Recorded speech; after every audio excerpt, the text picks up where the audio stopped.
Film बुला के teaser से हम कैसे पता लगा सकते हैं कि फिल्म की स्टोरी क्या होगी और एक्टर्स के कैरेक्टर्स क्या होंगे। जी दोस्तों, तो आज हम फिल्म के टीज़र और शान के डायलॉग से इस फिल्म और उसके कैरेक्टर्स को डिकोड करने की कोशिश करते हैं। जितना इस फिल्म का टीज़र इम्पोर्टेंट है, उससे ज़्यादा इम्पोर्टेंट है शान का बैकग्राउंड वॉइस, जिसमें वो हमें क्लूज दे रहा है कि स्टोरी क्या हो सकती है। इस फिल्म के मेन कैरेक्टर्स हैं Shaan Shahid as Bulla, Adnan Bhatt, Ali Josh as Shahu, Salim Sheikh as main villain, Monalisa और नईमा भट्ट एज फकीरा। अब शान के डायलॉग्स और फिल्म के टीज़र से हम ये अंदाज़ा लगा सकते हैं कि फिल्म की स्टोरी किस डायरेक्शन में जा सकती है। भाई सब के सब कैरेक्टर्स इंतहाई स्ट्रॉन्ग और एक से बढ़कर एक हैं।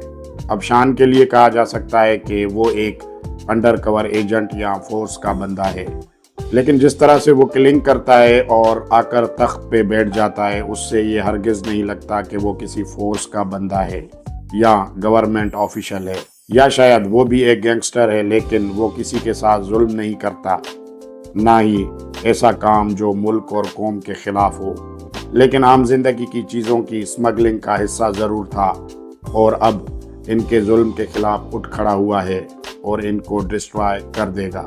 अब शान के कैरेक्टर और लुक्स को समझने के लिए लाजमी है कि हम बाकी कैरेक्टर्स को समझें। देखें, गुंडा या विलेन साइड के 5 स्ट्रॉन्ग कैरेक्टर्स यानी 5 लेयर्स हैं, जिसमें फ्रंट पे चलने वाला कैरेक्टर है शाहू का, जो डायरेक्टली रिपोर्ट करता है अदनान भट्ट को, जो अभी मुकम्मल नहीं दिखाया गया। लेकिन जब शान तख्त पे बैठा है तो उस वक्त अदनान भट्ट उसके पाँव के नीचे होता है। नो डाउट ये एक कंप्लीट माफिया है, लेकिन इस माफिया का नेटवर्क कुछ इस तरह से है कि सलीम शेख टॉप पे हैं, उसके नीचे काम करने वाले 2 लेयर्स हैं, एक अदनान भट्ट जो कि उसका राइट हैंड भी हो सकता है या फिर उसका भाई, या अगर अदनान भट्ट उसका सिर्फ मेन स्ट्रॉन्गर राइट हैंड है तो फिर शाहू अदनान भट्ट का छोटा भाई है जो बाहर के मामलात देखता है। सलीम शेख का दूसरा हैंड है नईमा भट्ट, जो एक कबीले की सरदार है, जमींदार है और उसके इशारों पे वोट दिए जाते हैं, पॉलिटिशियंस जीत जाते हैं।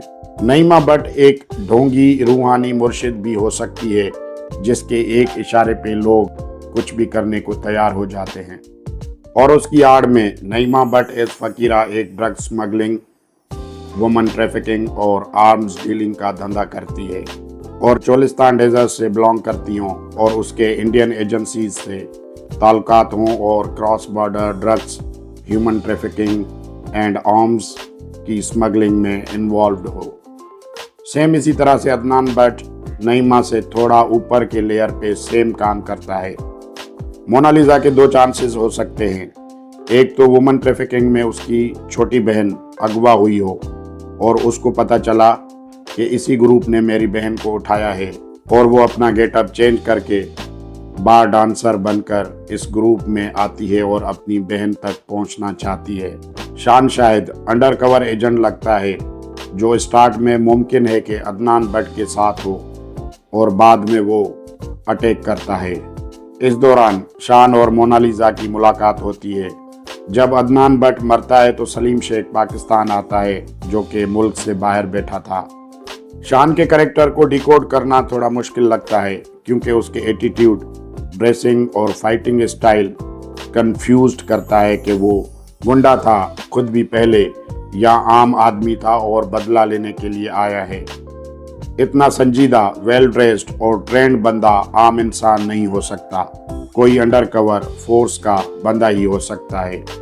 जी दोस्तों, मैंने अपने फिल्म एक्सपीरियंस और अकल के साथ इस टीज़र को डिकोड करने की कोशिश की है।